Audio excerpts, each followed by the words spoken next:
Buongiorno. Buongiorno, bonjour et bienvenue, Monsieur le Président. Bonjour, bonjour à tous, bienvenue. Mon nom est Étienne Bassot, je suis directeur du service de recherche pour les députés à l'EPRS. Je voudrais vous souhaiter la bienvenue pour cet événement sur le cadre financier pluriannuel et le plan de relance, ou dans un langage plus proche des citoyens, le budget à long terme de l'Union européenne. C'est le premier de deux événements. Le second aura lieu le 4 mai. Je voudrais souhaiter aussi la bienvenue au public, nombreux déjà dans cette salle virtuelle, et bien sûr souhaiter la bienvenue à nos panélistes, le président Tajani, président de la Commission constitutionnelle et de la conférence des présidents de commission, et bienvenue aussi à Jim Close et à Brigitte Lafane qui sont familiers des événements de l'EPRS et nous sommes très heureux de les retrouver aujourd'hui. Nous sommes surtout très honorés d'avoir parmi nous le président du Parlement européen, Monsieur David Sassoli. Monsieur le Président, depuis que vous avez pris vos fonctions l'été 2019, vous avez non seulement tenu la barre de l'institution à travers la crise Covid, et vous avez tout fait pour que la démocratie européenne ne s'arrête pas. Mais vous vous êtes aussi personnellement engagé sur le dossier de la négociation du budget à long terme de l'Union européenne, le cadre financier pluriannuel et le fonds de relance.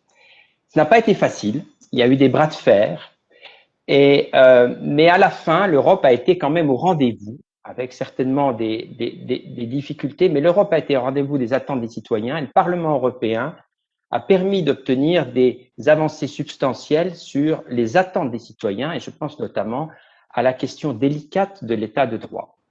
Donc l'événement aujourd'hui nous permettra d'analyser comment de la crise on a pu passer à un compromis.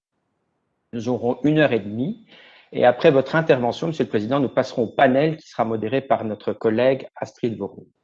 Mais avant tout simplement, je vous donne la parole et je vous invite à partager vos considérations avec nous, Monsieur le Président. Sì, grazie. Thank you very much. Thank you for your invitation. Hello to everyone who participate in this important event. It is fundamental for the European Parliament to take a look at the different stages of the work we're doing. It is important to have a moment like this one to think about what happened in the last few months. We must be aware that the crisis is still here. We're not out of the pandemic. There are a number of difficulties, and our countries are going through a difficult time still, both because of the economic and the health consequences of it. I'm very happy to open these two roundtables, which were set up by the EPRS.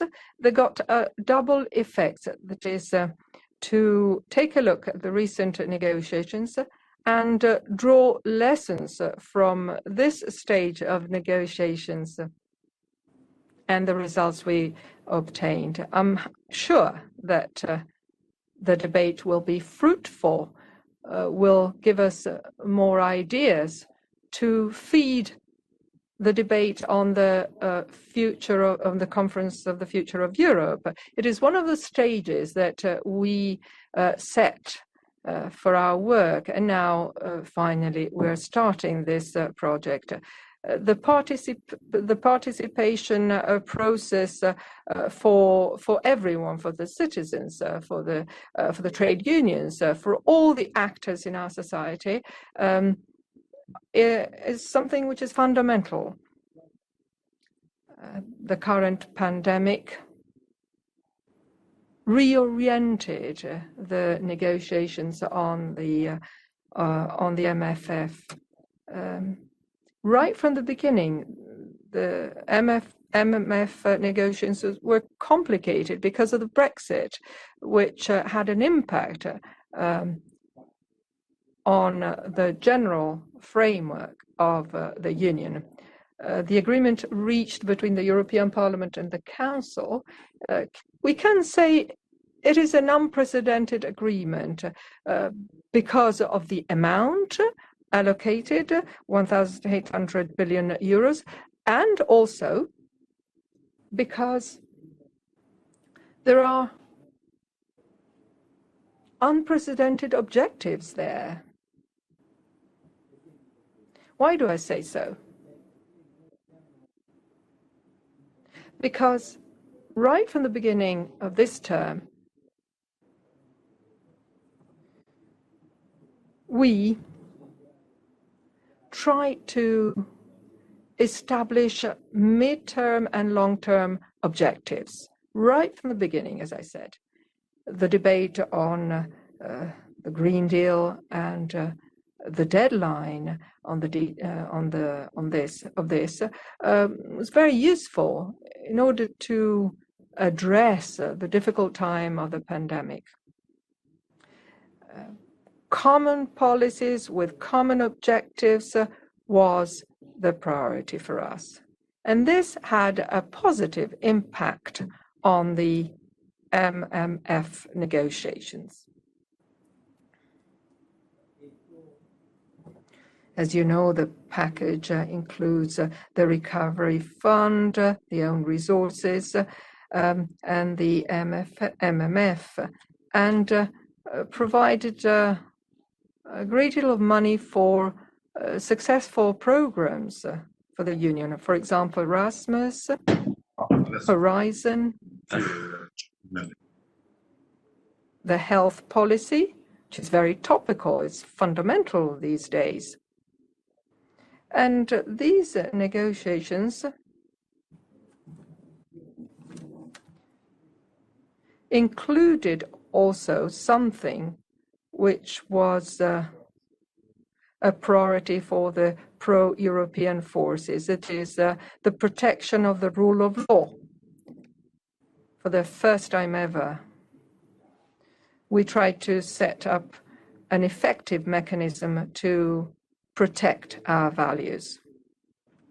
In the case of other files, for example, the CAP, well, the negotiations are still ongoing, as you know. The MMF 21-27 will allow us to open a way towards a fair and inclusive transition towards a green and digital future. That's why the objectives of the Green Deal had to be defined before the crisis, and that was helpful. What happened after the pandemic and during this pandemic must be seen on this basis, that is, common policies, common objectives, and the strategy that will follow must be based, as I said, on this principle. We thought of devising tools that would mitigate and will mitigate the impact of the crisis on our economies. And that applies also for the mid and long term. I'm talking about the recovery tool, Next Generation EU. Its objective is mitigating the effects, the negative impact of COVID, and at the same time relaunching, kickstarting our economies again. So Next Generation EU might give a boost of 2% of the GDP. So many more jobs will be created by 2024. It is a very ambitious objective. Of course, we have to see what happens in practice, but already now we can see what is the scale of our objectives in our negotiations. If we want to be first in the world to fight against climate change, we needed to have these instruments. That's why both in the MMF and in the case of the Next Generation EU, at least 30% of the expenditure will contribute to the fight against the climate change. The final objective of the European deal is to be able to reach by 2050 the possibility to have a zero-emission continent. We want to be the best, and that implies we have to take a number of engagements and have policies. Nobody can be left behind. This is the slogan that everyone used, and rightly so. But to do so, we need to have measures that are up to the task, and the funding must be up to the task. A transition fund was set up of 10 billion euros, as you know. So this is European funding to support our territories, the regions that are paying higher cost for this transition. So nobody can be left behind. What does it mean? It means that people that are behind must be helped, must be supported. And during the hard negotiations, the interinstitutional negotiations of last July, a number of improvements were made to the package, to the original package that came from the July Council. At the time, the Council played a central role. And all the proposals that came out of the Council were improved during the negotiations. The European Parliament showed that it was united. Our negotiators spelled out our proposals and had a good debate with the other institutions. I took great store by my role to defend the Parliament by setting out our priorities within the European Council, and also in my contacts with the bilateral meetings with the heads of governments and heads of government states. Within the Article 324 of the European Union Treaty, and in other meetings with the President of the Council, with the Chancellor Merkel, with the Commission Presidents von der Leyen, with the President of the Council, Michel. All these meetings took place in a very friendly context environment. The key actors worked together in cooperation, and the decisions made in the plenary were supported by a strong majority. We saw that we can overtake the different the usual divisions among the political groups once we are united, and we can focus better on common priorities. That's why the NGEU team, within the framework of MME and own resources, chaired by President Van Overveld, with the participation of all the representatives of the political groups, coordinated a negotiating strategy of the whole Parliament within the contact group, which I had the honor to chair, together with the COP. We made decisions about the guidelines and the priorities. And I take this opportunity to thank the president of the committee, the committee's chairs, that is Tajani, for the preparatory work carried out with the presidents of the committees on the horizontal issues and governance. To kickstart the recovery, we need to adopt decisions on the own resources. This is a clear message that we conveyed during the MFF negotiations. I rely on the parliaments of the national parliaments and national governments to finish the ratification process as soon as possible, even though we have some concern because some parliaments are clearly behind in their schedule.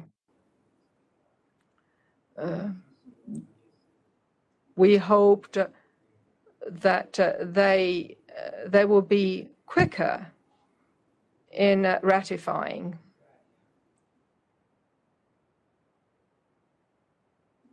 We thought that it was necessary to be quick in order to finance the recovery fund. This year we'll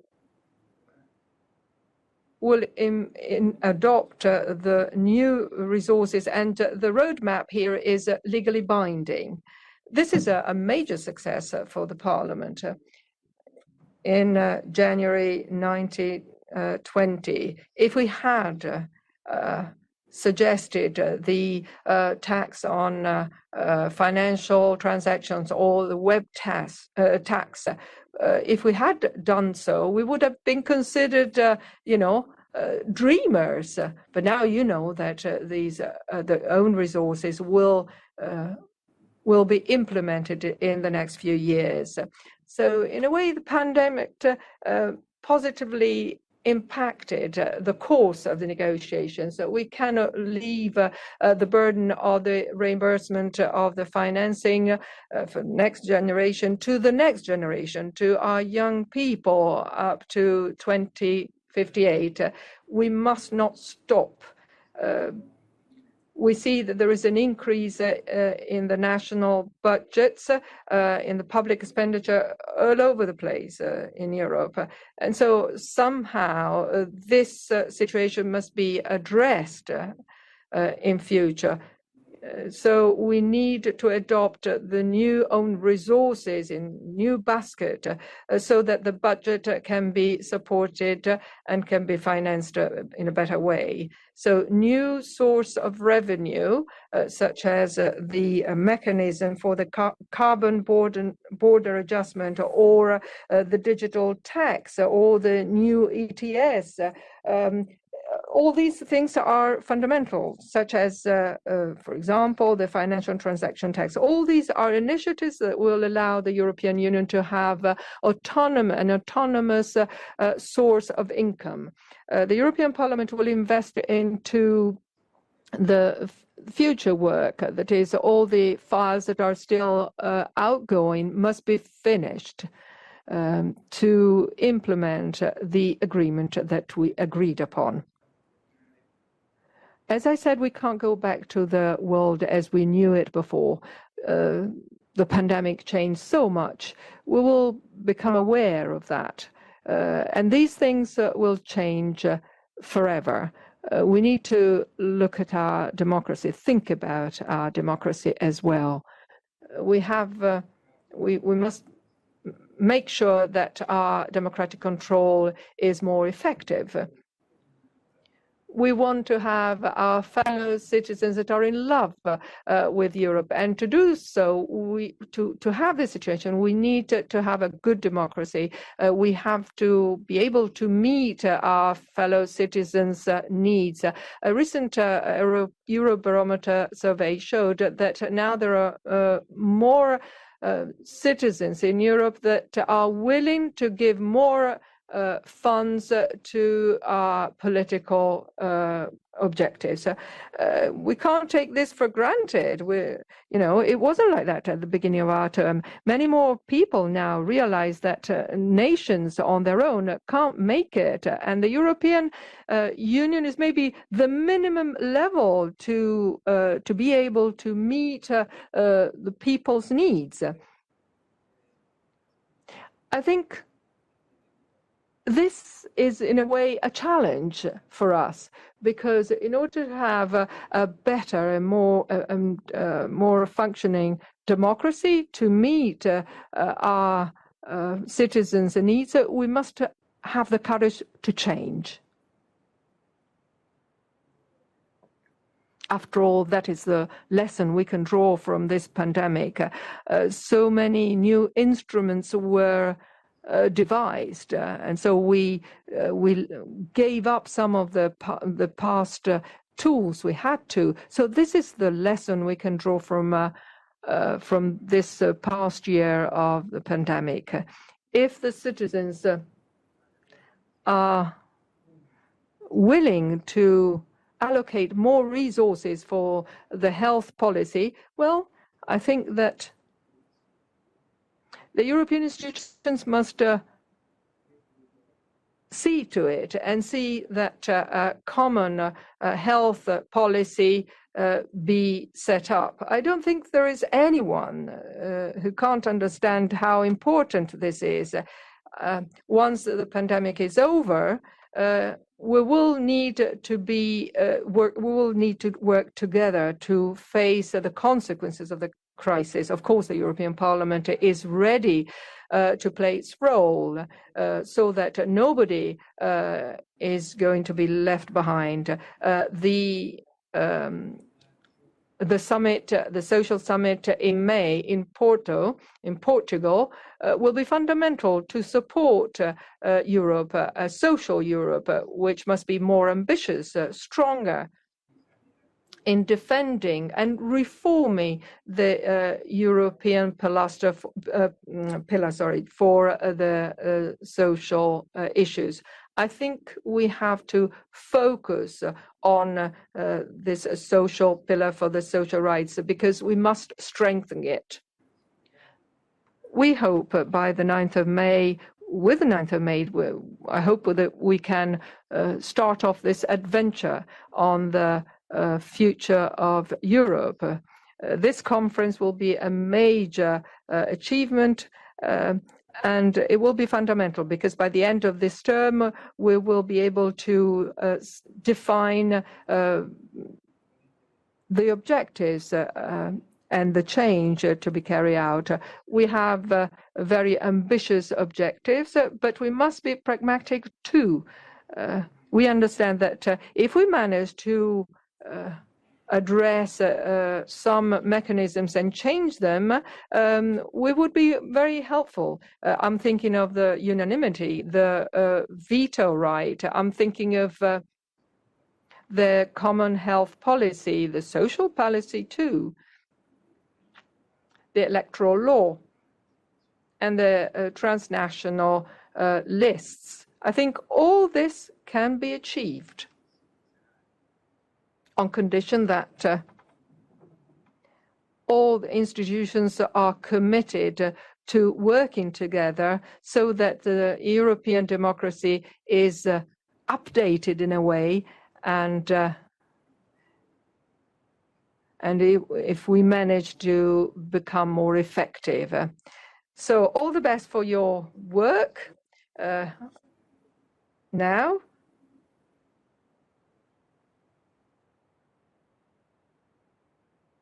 I'm sure that we'll have more information about the negotiations, the process of negotiations elsewhere.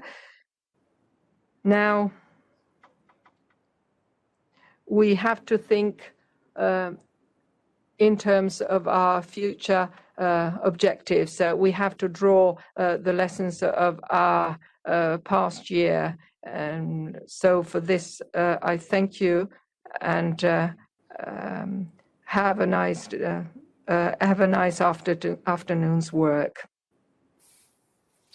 Thank you so much, President Sassoli, for taking the time to be with us today and sharing with us your thoughts, not only about the process that led to these decisions that were of last summer and the role of the European Parliament in these decisions, but also looking ahead on whether we are going to be able or not to deliver on the Green Deal, to deliver on digital transformation, to deliver on solidarity. Looking also ahead on this difficult issue of the ratification that is currently going on and that takes a bit more time than foreseen, and also looking ahead whether or not Europe will be able to reconnect with the citizens in the months and years to come, as the expectations, as reality underlined, are very high. Thank you very much for all that. I would like in the meanwhile to welcome also President Tajani, former President of the European Parliament, currently Chair of the Constitutional Affairs Committee and Chair of the Committee Chairs that has joined us. Welcome, President Tajani. And I will stop here and hand over to Astrid Worum to moderate the panel. Astrid Worum is our head of unit for the European Council Oversight Unit that is looking particularly at the activities of the European Council and the dynamics there on decision making. So Astrid has been doing that job for many years with us now and conduct very successfully these events every year in the EPRS. Over to you, Astrid. Thank you very much. Thank you very much. Merci beaucoup, Monsieur Basso. Dear President Sassoli, dear the General Director Anthony Tajani, dear professionals of the European Parliament Research Service. Thank you for the invitation to this roundtable. The Multiannual Financial Framework and the Next Generation EU program are starting right now. In this context, the European Parliament Research Service must play an important role. Your work and your studies are a fundamental support for us as legislators. This role is even more important now in the light of the pandemic. We must face the truth. The COVID and its economic consequences are the hardest crisis that the European Union has ever faced. We face incredible figures. More than 500,000 of European citizens died because of the COVID. The virus infected around 21 million people in the EU. In the last year, we lost 12% of our GDP and 2 million of jobs. Incredible. It's a disaster for us. In order to face the crisis, at the beginning, the European institutions were slow in reacting. However, the European Parliament made its part. We called for an ambitious deal on the European budget and the recovery plan. As members elected by the citizens, we are aware of the urgency of the situation. This constructive spirit must guide us also in the future. We must address the difficulties of the European citizens and companies in the short and medium terms. The COVID crisis also showed us the need to reform the European Union and our decision-making process. European families and enterprises cannot wait for months before the EU institutions take decisions. The current crisis is a huge stress test for our Union, and it shows the importance of the European added value. Only united, we can win the current and future challenges. Today, the European Union must provide solutions to our citizens' problems. The conference on the future of Europe should be focused on this. We must improve our efforts to strengthen our capacity to anticipate the problems and to face future crises. All our policies, from digital to trade, from green to competition, energy and education, should work together for an EU modern reindustrialization. Without industry, no jobs. This is an important point, it's a key point. I am talking not only as former Commissioner for Industry, but it's crucial to work for a modern industry, strongly engaged against climate change, but we need an industrial policy for Europe and for every member state. We need this strong industrial policy, able to relaunch growth and jobs. We need to boost industry competitiveness. We must support our small and medium-sized companies in the competition with global players like China. Also, we need to work in the financial sector because access to credit is crucial, and we need to work hard also in our Econ Committee for pushing the financial sector as a key sector in support of our real economy. To do this, we need to invest in infrastructures and digital solutions and to have a business-friendly environment in Europe. Our economy needs more high-skilled workers. At the same time, millions of the current jobs can be lost due to the green and digital transformations. Stronger investments on training are necessary to help our citizens to re-enter the labor market. Education is crucial for the young people, but also for the workers in this new difficult moment. If we want to pave the way for a better situation, we need to invest more in education, innovation, and research. This is why the European Parliament in several resolutions asked for a continuity of the SURE program. To solve new problems, we need new solutions. To recover our real economy and to fight unemployment, we need to strengthen the European production chain. If we think about the problems in the vaccination supply and the campaign, this shows that if Europe is weak, health and economy are in danger. In this, European Parliament will always be ready. As an example, we call for the EU for Health program. We need investments in health. The cancer is another crucial point because now we are strongly engaged against coronavirus, but we need to work also against other health problems, cancer first of all. The integration project started with the common management of coal and steel. Today, we must rebuild our Europe, starting by a health union and research, also in the defense field. Research plays a crucial role in our societies. You also play a key role in the future of Europe. Many thanks for your attention and for your invitation.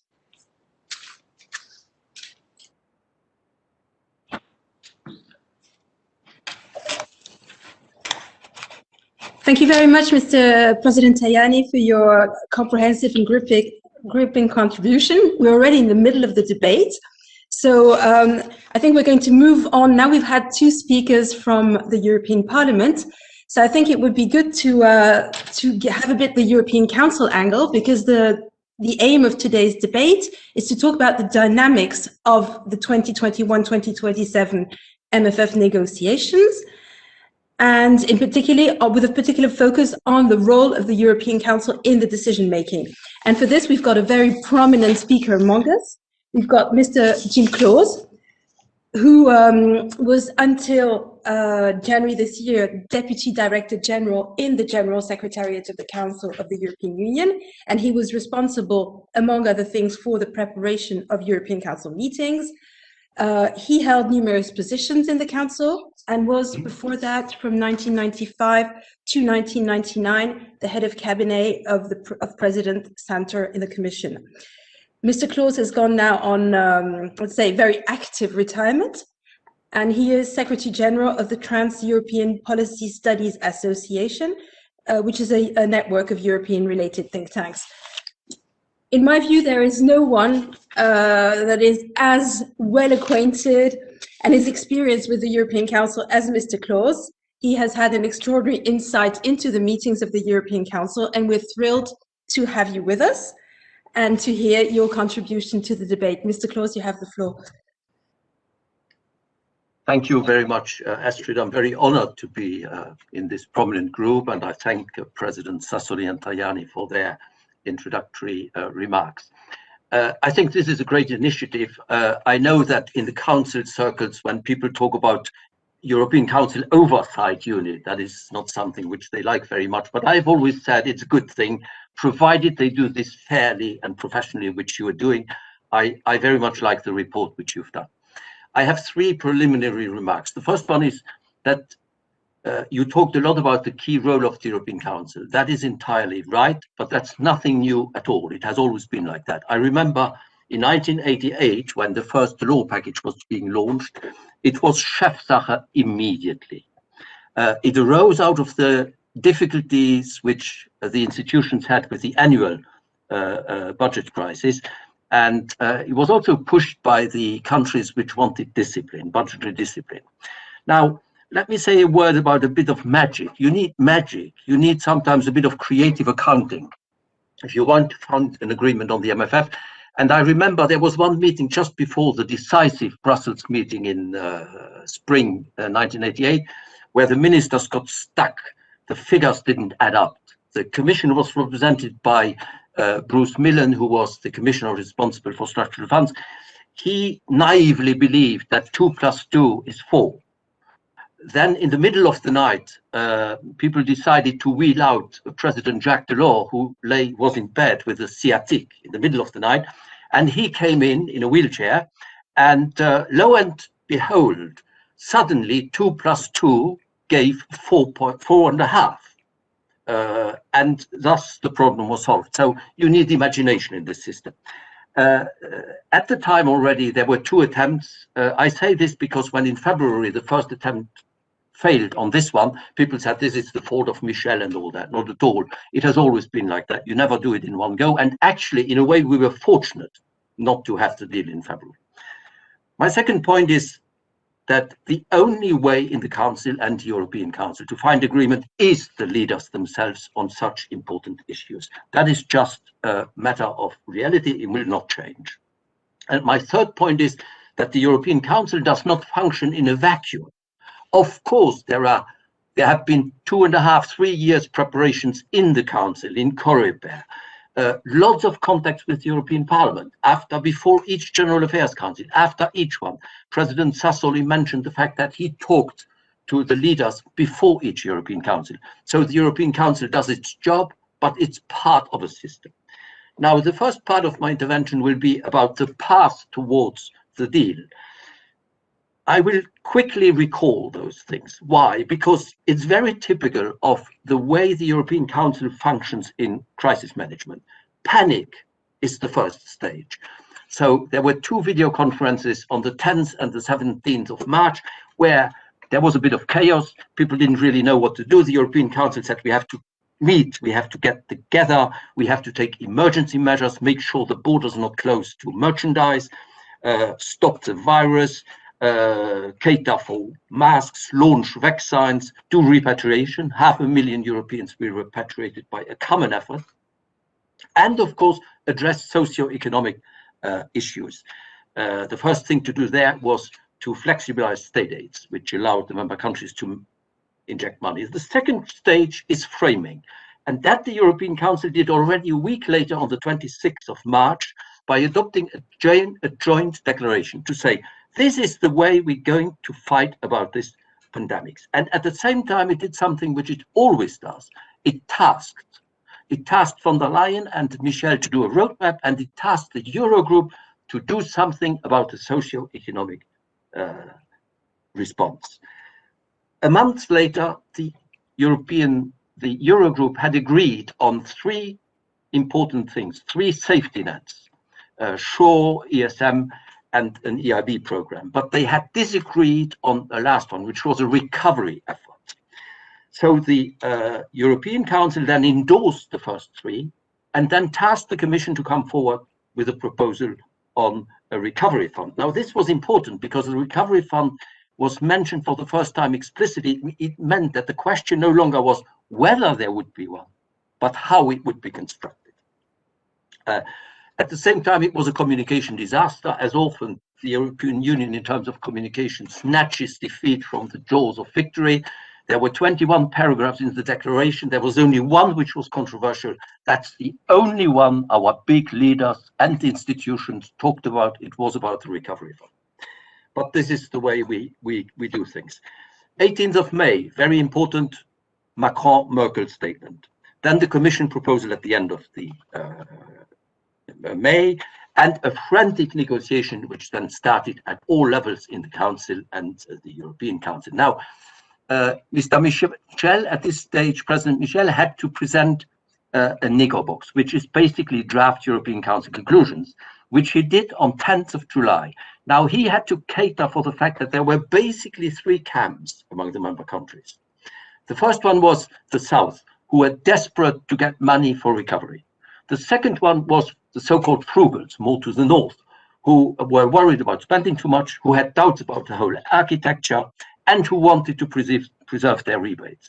And the third one was mainly Eastern European countries, but not only, who were primarily interested in that the effort for structural funds and cohesion would not go down in the traditional MFF.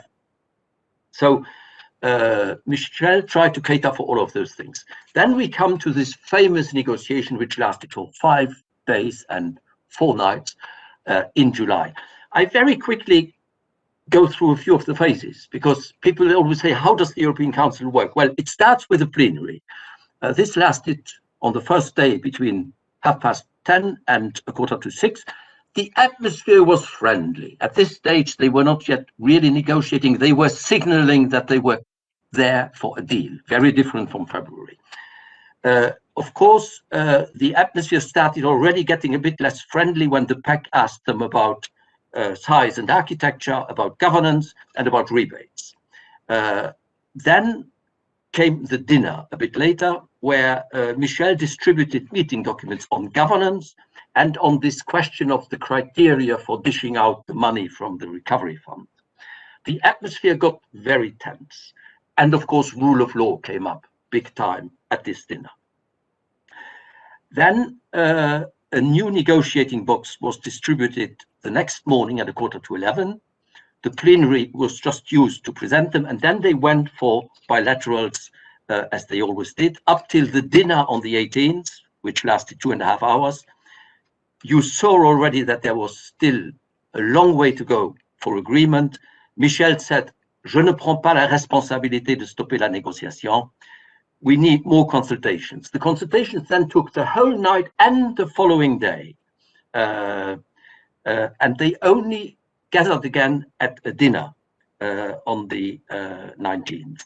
The situation then was critical. Some people were saying that it was impossible to find a deal, particularly about the money and about the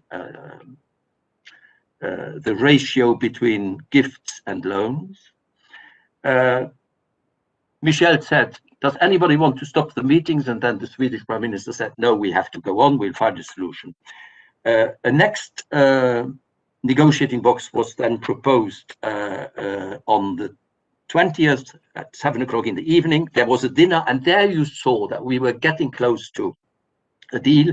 There was a conclusive discussion on the rule of law, and above all, delegations came with their demands for gifts, as they always do in the MFF. It's not a very nice thing. Ça fait un peu tapis oriental, bazar oriental, mais ça fait partie de la négociation. And so we knew we were getting close then. And a new nego box came out at 4:50 in the morning, a plenary, 15 minutes, and it was done. So everybody happy after that. Now, the issues which were at the center of this whole thing, the issues were, of course, the ones you know, the question about the size and the architecture.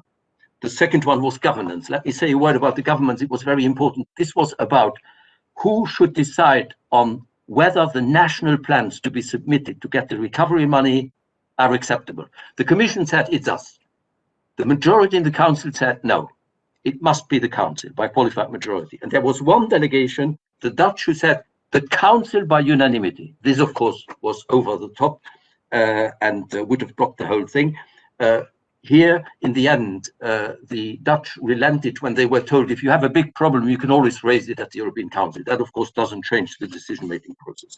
And the third issue was rebates. And then, of course, you have the rule of law, which was more loosely linked to the whole thing. The trick was to make sure that it was linked to the defense of the financial interests, not a pure rule of law instrument, because for that you have Article 7.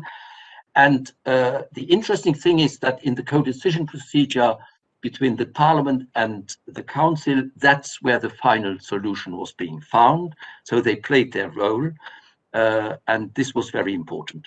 Now, if I have to briefly assess the deal, is it a historic deal or not? I would say the following. It has the potential to be historic for 5 different reasons. The first reason is that the sheer magnitude, which President Sassoli referred to, 1.8 trillion, plus you have to think about the 550 billion of safety nets, the national investments, in Germany more than 1 trillion, and the activity of the European Central Bank. So whoever says this was a small thing I think they should revise their figures. The second reason was the architecture, which was highly original and quite revolutionary, that you would actually go and borrow money on the internal markets and then give them or hand them over in the framework of EU programs, at least the majority of the money. The third point was being mentioned by President Sassoli, and I also think President Tajani, is very important, that because we have to repay those monies, the own resources ceiling had to be increased. Now, that's a very difficult decision. That's the only one which is not yet fully implemented because it requires ratification in all the member countries. It's very important because this opens a window of opportunity to change our own resources system, as President Sassoli said. Because in order to repay, you only have three possibilities. One is you spend less, not very palatable. Or the member countries pay more. They don't like that very much. So the third one, and the obvious one, is create new own resources. That is why this time, compared to the past, I'm fairly optimistic about reaching in the next few years agreements on own resources. The fourth reason why this could be a historic deal is that in spite of the fears which one could have had that climate change would fall under the wheels of recovery, that is not at all what happened. In fact, the leaders agreed on spending 30% of the 1.8 trillion on climate change. Very important. And my last reason is geopolitics, because the fact that the Union showed in a difficult time that they could get their act together, despite of all the odds, despite of all the difficulties, was a strong signal that the EU is there to stay. Now, very quickly, one word. This was not the end of the story. As President Sassoli said, there was a negotiation phase afterwards because we needed to get the consent of Parliament on the regulation. We needed to get the consultation of Parliament on the own resources, and we needed the adoption by co-decision of about 40 different regulations which allow you to spend the money. That took up till December. It was a tough negotiation. It was a real negotiation. The very big goalposts didn't change, but there were quite a few improvements, I must say, thanks to the activity of the Parliament. And I think I agree with President Sassoli in that respect, that in these crisis situations, the institutions managed to do things together, to overcome divisions, and to deliver for the European Union. Thank you very much.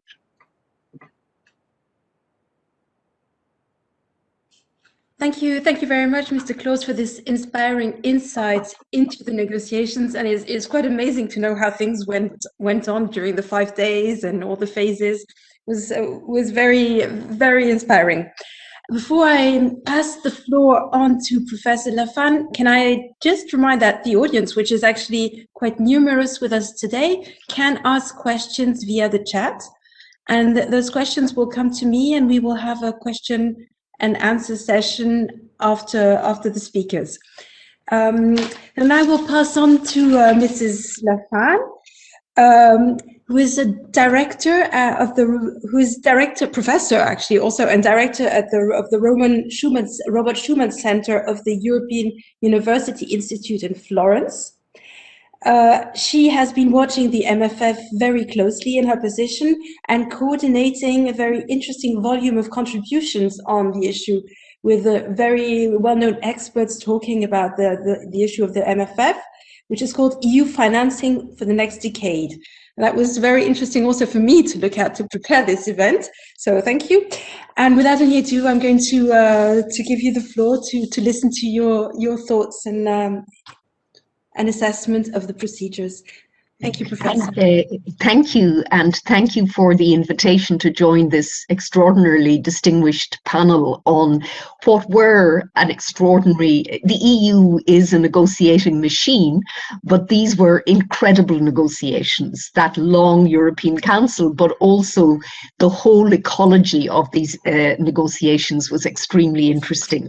I also would like to commend the EPRS paper on the negotiations. It's very rich and is an important contribution. So let me make 5 points. Firstly, I think I would begin by saying that these negotiations and the outcome is historic, meaning momentous. I think that they are worthy of the title of momentous negotiations and outcomes. And I think they're the most important budgetary negotiations since Delors won, way back in the late 1980s, when there was a decision to double structural funds to the objective 1, which was a major shift in the budgetary politics of the EU. Perhaps this one is even more historic because of the potential that Jim has just spoken about.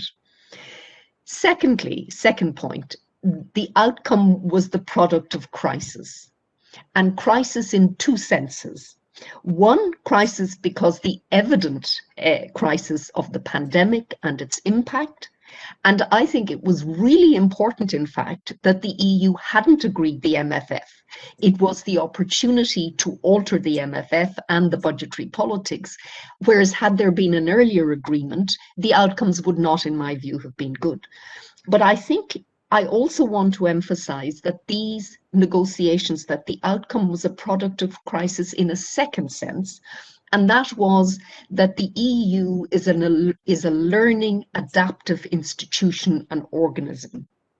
In other words, if you compare the conduct of the Eurozone crisis by EU institutions and the pandemic crisis, then you see a very different Europe. And that's because the EU has learned from crisis. And in the Financial Times this week, there was a very interesting article by Gideon Rachman when he talked about, we need to accept that the EU is resilient. And I think the learning was extremely important. And there was learning in four senses. One, in terms of the framing of the crisis. This crisis was framed as a crisis for all of the EU and not a crisis of the sinners and the profligate. Secondly, the speed of response. The ECB entered the fray already in mid-March, but also the Eurogroup, the institutions on the other side were working. So speed was very important. Thirdly, the instruments or the policy toolkit was far less intergovernmental this time. If we go back to remember the EFSF, the ESM, the Fiscal Compact, whereas now we had EU instruments, MFF and the new NGEU. And finally, it was not just the ECB that was called on to act, but the fiscal side also acted. So I think in that sense, it's very important for the EU to understand the lessons that it had learned, both politically and technically, and in terms of policy toolkit, from one agreement, from one crisis to another. The third point I want to make is that there was no resort to differentiated integration. One could have assumed that because the demand for solidarity at the beginning was fears of the famous spreads again, in other words, that this could have been interpreted as predominantly a Eurozone crisis, and therefore something that should be solved or instruments created within the Eurozone. It was an outcome of the 27 and the collective EU institutions, even with the rule of law mechanism that was very contested by both Hungary and Poland. And I would go further and argue that, in my view, the outcome is the first Brexit dividend, and perhaps the only Brexit dividend, that the EU will have. What do I mean by this? Having studied EU budgetary politics from the very early stages back into the 1970 budget treaties onwards, I see no circumstances in which a London government could have agreed to supranational instruments as the outcome. All one has to look at is Cameron in December 11, when he vetoed the fiscal treaty at a time when it really wouldn't have had any impact on the UK at all. So I think even then, if one could imagine that a London government would have agreed, although I don't think so, I can't imagine it would survive the House of Commons and the ERG. So I think that's another interesting, the fact that differentiated integration was not necessary was partly as a result of the absence of the United Kingdom. Fourthly, on coalition dynamics in these negotiations, I think that we saw a break with the classical big cleavage in budgetary politics, which was always net contributors, net beneficiaries. That's the iron law of the MFF in the past. But here I think we saw a very significant switch in preferences from Berlin. This was momentous and historic, not just in terms of size, but also in terms of the common borrowing. It was also an outcome that was driven by the Franco-German motor, and we also know that Europe needs, at times, this leadership, and this leadership mattered.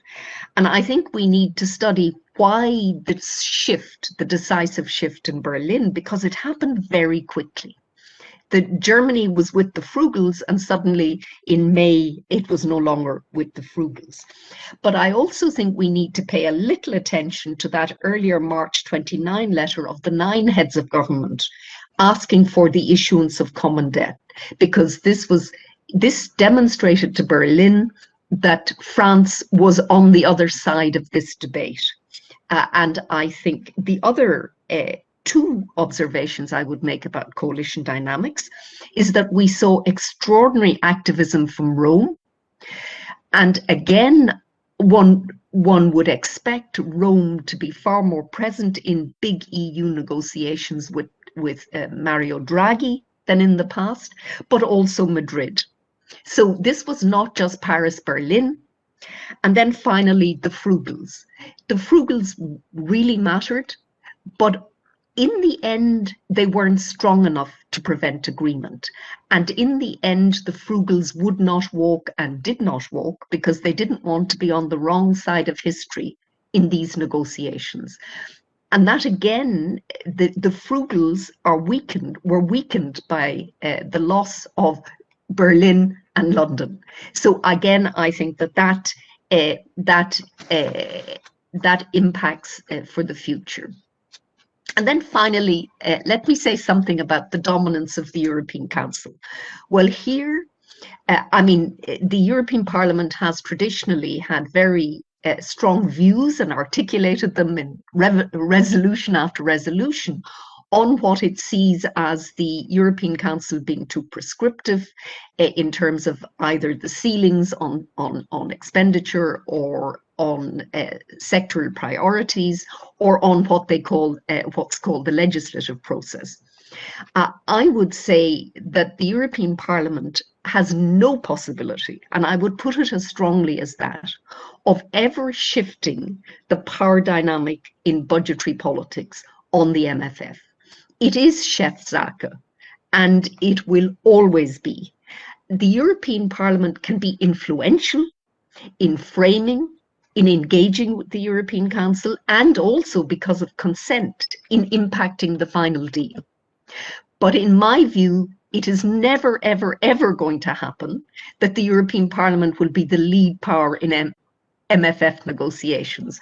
And I don't bet, but I actually would bet my house on that. And I think it's important to say why I say this as strongly as I do. Firstly, when we think of the EU as a political order, there is a duality in that political order that is essential to its survival. And that is, the duality is, it is a union of states and a union of peoples.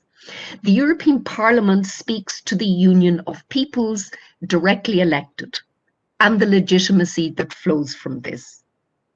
But the European Council speaks to the union of states, but also peoples, because the political actors in the European Council have the highest level of political authority in their member states and collectively have the highest level of political authority in the EU. And that political authority is necessary for decision making. You simply will not get to an agreement without it. And so I would also go even further than this and stress that by giving political authority to the EU collectively, the heads of government, they actually also enhance the legitimacy of the EU. because we shouldn't forget that they too have been elected, they too are government leaders, and they also are leaders of their parties. And when they act in concert, they make the EU stronger, not weaker. And so my advice to the European Parliament, and this is where I will end, is that I understand the critique and I understand the rationale, but the nature of the political order means that the EU needs both the Parliament and the European Council. And when things are Chefsache, then the European Council will be as detailed as they want to be, and nothing will ever stop them. And so then I think, in terms of thinking about the future, where should the European Parliament focus its political energy? I would say own resources. This is transformative. And there now is an opportunity, and in my view, the case is so compelling and the requirements so compelling that own resources are the political contest of the next period. And if I were the Parliament, I would pay a lot of attention to own resources. The second, I would say, is to ensure that the RRF succeeds and delivers, because unless it does, then the historical momentum of this period will not deliver fruit. And thirdly, I would say the rule of law, because again, if we're talking about the expenditure of vast amounts of taxpayers' money, either through borrowing that has to be repaid or through own resources, in the end of the day, it would be completely delegitimized if it is seen to be maintaining the oligarchs and maintaining authoritarian regimes. So if I were the Parliament, I'd probably pay less attention to the European Council and more attention to those three big ticket items. Thank you. Thank you, Professor Laffen, for your very fascinating contribution. I think the Parliament has certainly heard that on the own resources. It's always been a core, actually, demand on the Parliament, and there is indeed a momentum at the moment, which I hope is going to be seized. And maybe we have the Conference of Future of Europe coming up. Maybe that will be a topic for discussion at that point. But now we've heard extremely inspiring views on the MFF negotiations, and I would like to ask my colleague, Ralf Drachenberg, who is actually the author of the paper we were talking about earlier, which is entitled The Role of the European Council in the Negotiations of the 2020-2027 MFF, Continuity and Change in the Politics of the EU's Latest 7-Year Settlement. So it's been mentioned by several speakers, and it's actually been, the link to the paper has been added to the latest email reminder to today's event, and you can also find it on the EP think tank. I really advise you to read it, because it's quite interesting. And maybe Ralf, in the framework of your answers to previous interventions, you will give us some elements of your findings in the paper. Ralf, you have the floor. Thank you, Astrid, and good afternoon to everyone. It's a great pleasure to discuss the MFF negotiations with such an expert panel today. I would like to address 4 points which have been raised by the previous speakers and reflect on how they have been an evolution or a déjà vu for the European Union. The first point I would like to stress is the centrality of the European Council. Everyone has said how central the European Council has again been in the negotiations. And following Jim's line of argumentation, this is not surprising or undemocratic, because EU heads of states or government have always been strongly involved, as they are the ones who have to pay for the funding. While this is correct, we can also see over recent years, and this has been confirmed in EPRS research, that the European Council is having more and more influence in all 4 phases of the policy cycle. These MFF negotiations exemplify this again. We have seen that the February 2018 European Council already was a clear example of agenda setting, where the European Council identified policy priorities and outlined possible timetables. 2 examples for the European Council impacting on legislative decision-making were the April 2020 call to the Commission for the recovery strategy and the conclusions, very detailed in June 2020. By providing additional clarification in December on the rule of law conditionality, the European Council can be seen as affirming ownership, which is the third phase of the policy cycle. So far, not much new. These are all categorized as déjà vu, although one could argue they are actually stronger, earlier, and more detailed activities of the European Council. An element of true evolution is the last phase of the policy cycle, where through the Recovery Resilience Facility and the rule of law legislation, the European Council has now a role in assessing the implementation of legislation. Remaining with the idea of evolution, my second reflection is about the Recovery and Resilience Facility. It's not just important because of the European Council, but mainly because, as mentioned already by numerous speakers, that the EU is able to borrow money on the markets. Bridget mentioned that it's a game changer and a really important step for European integration. The question is, does it pose itself a lasting evolution? Can this level of integration be cemented as proposed by Mr. Tajani? How would the EU be able to justify its continued use if we continue with it in the next MFF to member state governments and voters which were already skeptical to use this time around? Not even talking about actors such as the German Constitutional Court. The third point I would like to flag up is concerning the rule of law discussions. And as President Sassoli mentioned, it is really important in general for the EU.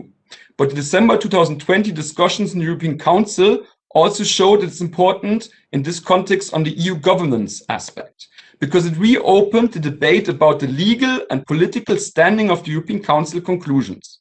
Actually, this question was supposed to have been dealt with through rulings of the Court of European Justice, but it seems that sometimes some EU head of states of government forget or willingly ignore that conclusions are not legally binding on the other actors and believe that they are even stronger than regulations. So the question in this context here is, does this actually matter if the conclusions are not legally binding, if actors such as the Commission follow up on them anyway? On the other hand, how significant are the consequences of those specific conclusions? Because the rule of law mechanism legally applies from the 1st of January 2021. While there are many other issues worth discussing, such as the impact of the institutional cycle on the negotiations, my last reflection will be on the conference on the future of Europe. Because what better place for the next evolutionary step in EU integration for the EU budget and the negotiation process? Bridget already mentioned how important the own resources and the ceilings are in this context. However, what I find also interesting is the reflection on the use of qualified majority voting. Jim, we have often discussed in the past the use of qualified majority voting, and I know your view on the usefulness of unanimity in order to have political buy-in by all leaders. I'm just wondering if the rule of law episode in December 2020 made you favor more the usefulness of qualified majority voting in these negotiations. As President Sassoli stated, this debate today could be feeding into the conference in the future of Europe. And so I would like to finish with a suggestion. During the last legislature, Parliament held, on the initiative of President Tajani, a series of plenary debates with EU heads of state of government on the future of Europe. I strongly believe that such an initiative would be even more important now than previous in the run-up to the EU elections. These plenary debates with EU head of states of government in the framework of the Conference on the Future of Europe provide an opportunity to get this political buy-in by EU leaders, which could create an evolutionary step in EU integration. Because if EU leaders won't be encouraged to get personally involved in the debate and only be presented the final result, we could maybe have another déjà vu and miss an opportunity. With these points of reflection, I will conclude my intervention. Look forward to a further stimulating debate. Thank you. Thank you very much, Ralph, for those suggestions and reflections. I think that now we've got a certain number of questions already coming in from the public. So maybe if the panelists want to answer to Ralph, you can do it together with the other questions. which have come up. I will read the questions aloud to you. So we've got a question from Jan Wert. Is it possible to explain the distribution of work in the European Council's MFF negotiations between the presidents of the European Council and the European Commission? I'm going to take 3 questions, if that's okay for you. Then I have a question concerning the role of presidencies from Dirk Leuven, who thanks for excellent contributions, and would like to have an appreciation of the role of the various council presidencies throughout the process, and to what extent maybe the German presidency was decisive in reaching an agreement at the special meeting. So that's the second question.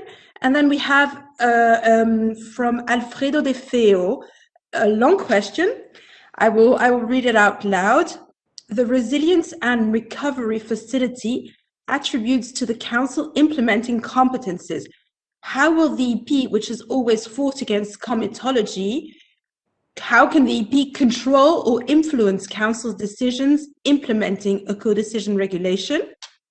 He continues, the mechanism to finance the new generation EU is considered as a crucial step for the European integration. Scholars have described as a Hamiltonian moment.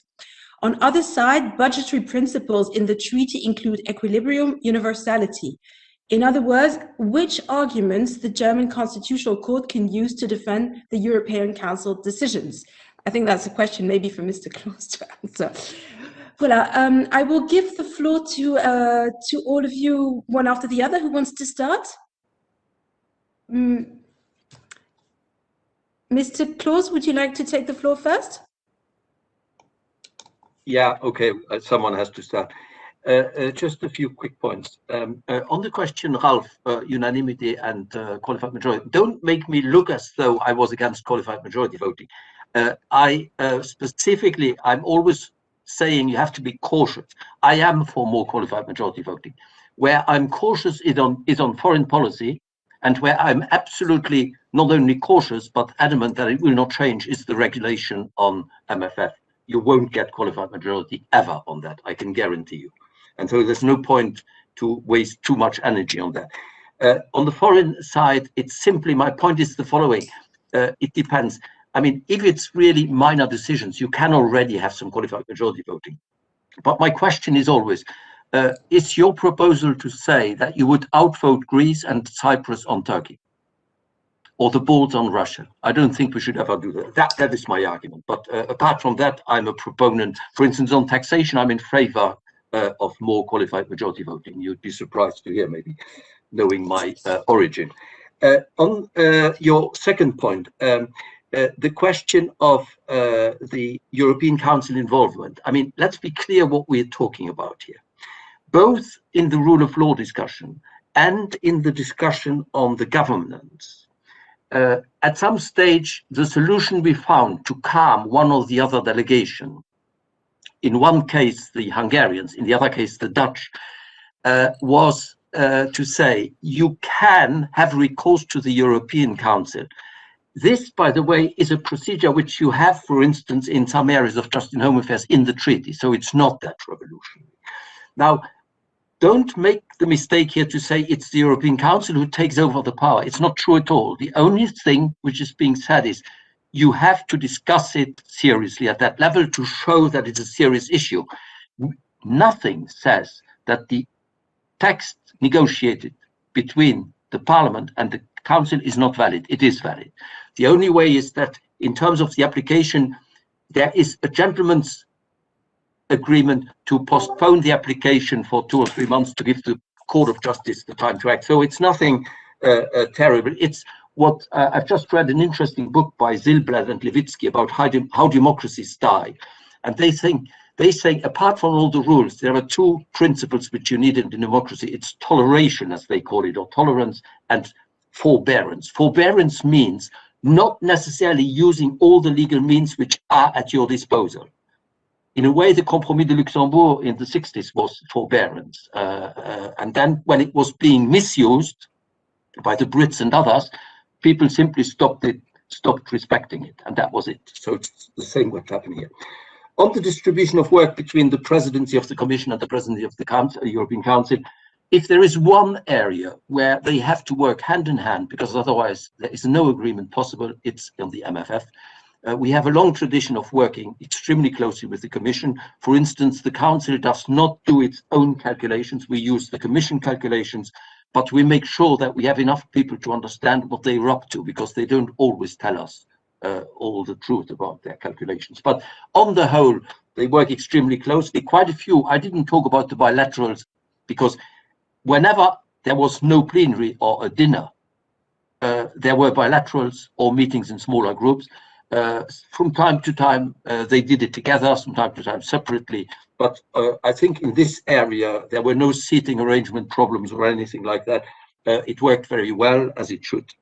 The rotating presidency always has an important role, because even as if Ralph says the European Council gives guidance on legislation, well, the real negotiation is done by the rotating presidency with the Parliament. Don't forget that. And one of the things we are obsessed with after Lisbon, when the chain of command between the European Council and the Council is no longer so clear, because you don't have a national chain of command, we work very hard to make sure that they are synced. And so the rotating presidency has a big role, but it stops at the time when you really get to the end game. That is then under the remit of the President of the European Council. But that does not mean that certain delegations, and particularly in this case the Germans, play a particularly big role, which was even bigger because they had the presidency at this time. So there's no question that Mrs. Merkel was highly instrumental in helping finding a deal. I think I'll stop here because the last question is too complicated for me. There are too many questions in it. I'm ready to maybe have a discussion separately on this, but I cannot in 2 minutes do this. And I would like to listen to Bridget, because I'm sure she has intelligent things to say. Thank you. Professor Laffen, you have the floor. Thank you. Let me begin by saying something that Ralph rightly wondered, whether the outcome of this budgetary round has lasting impact and evolution on the EU. And I think the answer to that is it depends. And what do I mean by that? I think that if the funds are well used and are seen to contribute to the recovery in Europe and also to Europe's strategic interests both on climate and digital, then there would be a compelling case. But there are also other compelling reasons why this can become, or something like it, quasi-permanent, and that is that the Eurozone needs some fiscal capacity, and that pressure is simply never not going to go away. And then the third thing I would say is that there will be demand in the markets for bonds issued by the EU because they will be seen as a safe asset. So I think it would also contribute to a virtuous cycle whereby you begin to fill in European capital markets via the common issuance of debt. So but all of that can be derailed if it is seen that the RRF is not well and wisely used in the member states. So I think there is an awful lot at stake in the implementation of the RRF for the future of European integration, and not just to do with the instrument itself, but to whether it opens a vicious or a virtuous cycle in these other fields for the EU. In terms of is it possible to explain the division of labour between the Commission and the European Council President? I would say that the Commission is absolutely essential in determining the broad architecture of what is possible distribution. In other words, the framing and the technical work is done by the Commission. But without the European Council and the European Council President, you don't get to a yes. The Commission on its own cannot orchestrate a yes. And so I think that they are different both the Commission and the role of Council President, European Council President, play a different, make a different contribution to the outcome, but both are necessary. And of course, as Jim explained, they also work in tandem in terms of getting to a yes, because they represent supranational roles and they want an outcome. They want a yes. In terms of the Council Presidency, I think the presidency matters, the rotating presidency matters, but I think it particularly mattered in this case because it was a German presidency, and Germany was the country that had made the most significant shift in its preferences in the lead up to the European Council in July. And it reminded me an awful lot of the German presidency back in the, under Kohl back in '88. I think it was very similar. It was the right country in charge at the right time. And then Alfredo's extraordinary question. I simply don't think I know enough about the budget anymore to be able to answer in great detail these questions. But can I say on the Council implementing competence vis-a-vis the RRF, that's because it really does matter that there's a level of member state horizontal oversight over the use of this money, not just because of the amounts, and they're very significant, but also because it will completely undermine the prospect of that virtuous cycle I spoke about if this goes wrong. So I would say that I understand why there is Council implementing competence in this case, and if all goes well, then trust will be built. But we have to begin, we have to acknowledge that we're beginning from a position of not trust across the member states on this, but mutual wariness and vigilance. I wouldn't say distrust, I would simply say mutual vigilance and wariness. And then as for the arguments for Karlsruhe, I am not a lawyer and I simply couldn't go there in any authoritative way. Thank you. Thank you, Professor Laffan. Ralph, do you have any contribution? Would you like to? I mean, to be honest, Jim and Bridget have already covered a lot of the issues. I just want to mention it's always a pleasure to listen to Professor Laffan because she puts things in a very wide perspective on the European Union, which shows things that go beyond our very narrow focus sometimes. And when debating with Jim, it's always very enjoyable to do that because he's not just an expert and has in first-hand information, he also presents them in a very agreeable way. And I do not pretend that you only support unanimity, but exactly the point that you raised about the use of this, let's say, moving it up to a higher level in justice and home affairs, is exactly the worrying thing about the impact of this on the overall government system. So what is the role of council and the use of qualified majority voting in council if everything is moved anyway to the Europe Council where everything is unanimity anyway? The point about President versus of the European Council, European Commission has been answered. What I would actually add as a question is, how has the position of the European Commission President been affected by being member of the European Council? I mean, on the one hand, of course, the European Commission President can use this seat. On the other hand, he or she actually then supports the decisions. And what makes that then as a neutral player between Council and Parliament? Maybe one last comment, which was not of the questions, is regarding Twitter. We looked in various EPRS work on the Twitter activity of EU leaders and also how they tweeted on the MFF negotiations. It's actually a very rich assessment that I cannot go into detail right now. But one very interesting fact is that it shows the change of the coalitions that Bridget was pointing out, but also it was interesting to see that hardly any mentioning was done around the rule of law debate.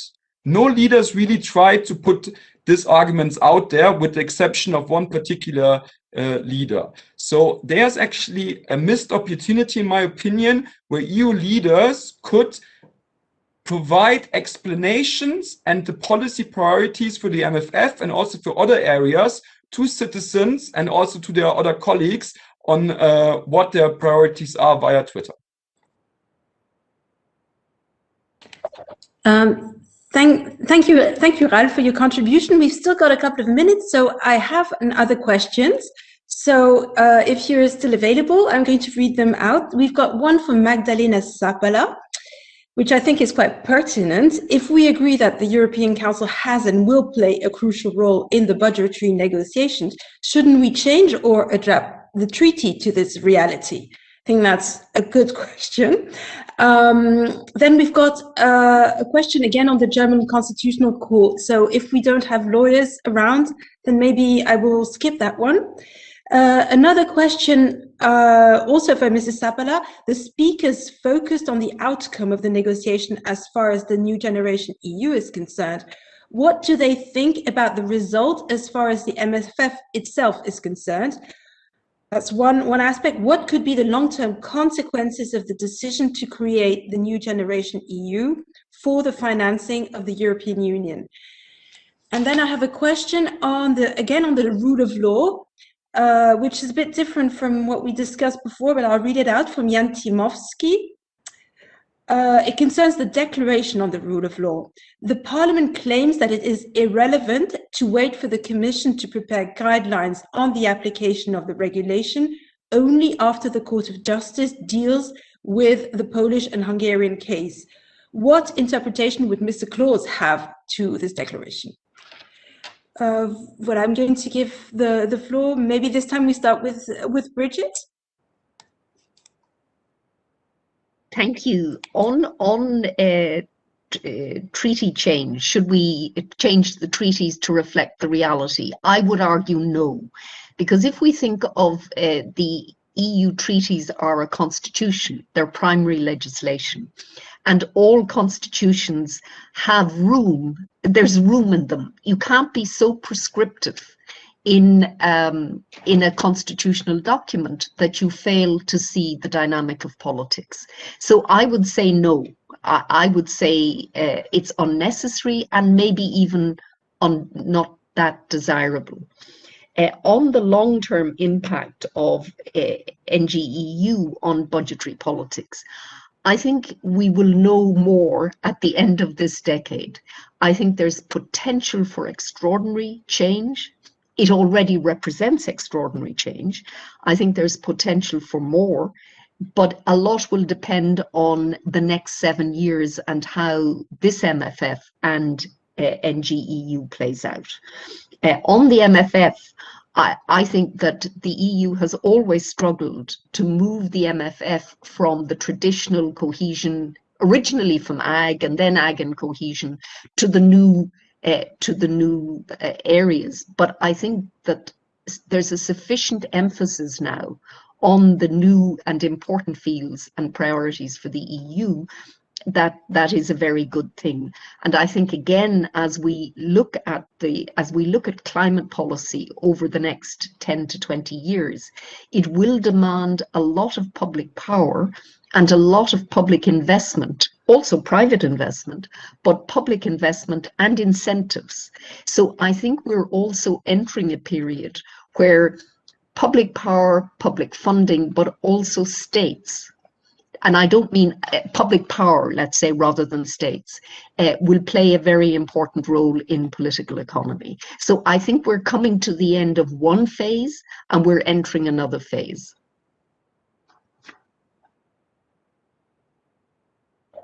Thank you, Professor.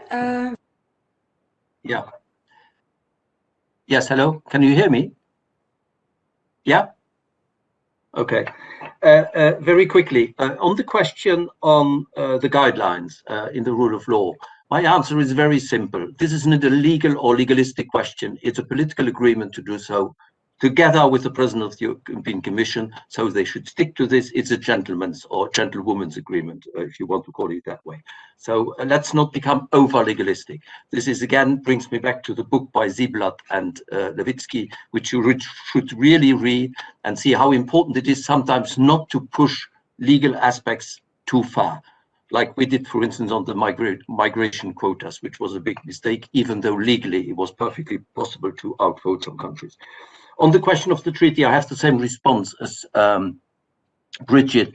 I would simply add, no, there's absolutely no need to change the treaty, because in fact, Article 15 gives a very broad remit to the European Council, and the way the European Council wants to use this is very much its political choice. The European Council does not adopt legislation, we know that. The conclusions are not legally binding, but they are at least as importantly very politically binding. They have always been. And don't forget one thing, we certainly don't need treaty change, because don't forget that the European Council was created completely outside of the treaties by the heads of state and government themselves. The conclusions didn't have any status whatsoever, and they changed the nature of the European Union for the last 40 years. So no, we don't need treaty change. Last remark, I'd like to say something about the question of the precedent. Is the new architecture a precedent? The official clear line is no, because it was a condition for the Dutch and a few others to accept this deal. And so it's not a precedent. But of course, when you say it's not a precedent, at the same time, you say it is a precedent in a way. And I very much am with Bridget here. I think what is important is this political signal which was sent to the markets and to the world, that if the union has to do what it has to do, whatever it takes, Mr. Draghi would say, it does it. And so in that sense, it is a precedent, I think. Theoretically, I mean, in principle, this program will expire in 3 years' time. But from the attitudinal point of view, and also the pressure which it will bring on the own resources, I think it has a potentially very important lasting effect. Thank you. Thank you. Ralph, oops. Maybe just on Magdalena's second question, where she mentioned that we focused on the NGEU and not on the MFF. Of course, they are a package deal, and most of us focused on the evolutionary new kind of issues.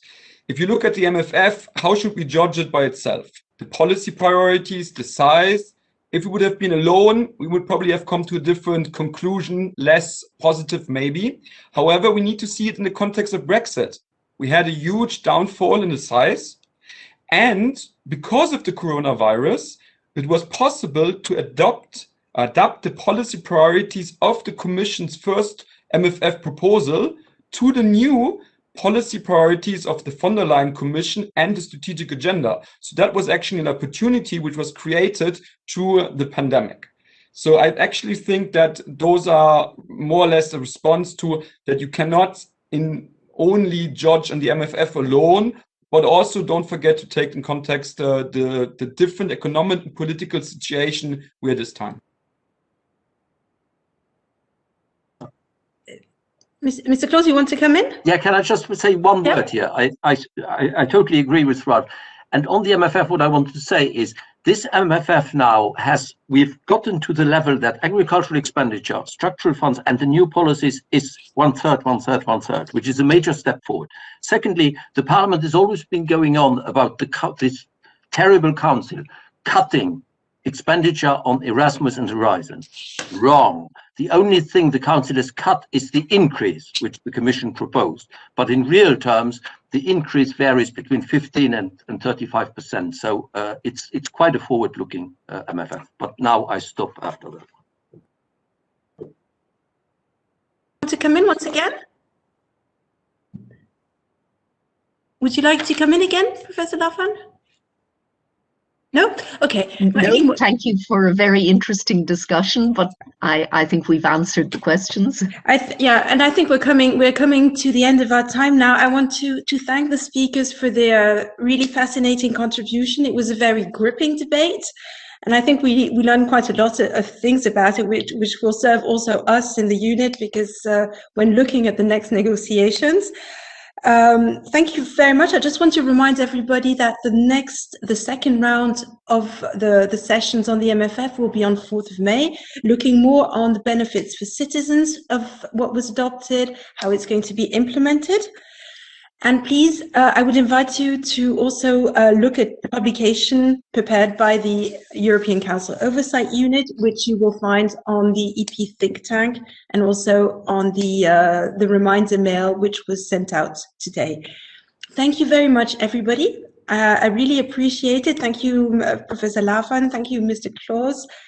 And thank you for all the participants, which were numerous, and for your very interesting questions. I wish you a very nice day. Enjoy the sun, which we saw pop in a couple of minutes. Thank you very much. Have a nice day. Goodbye.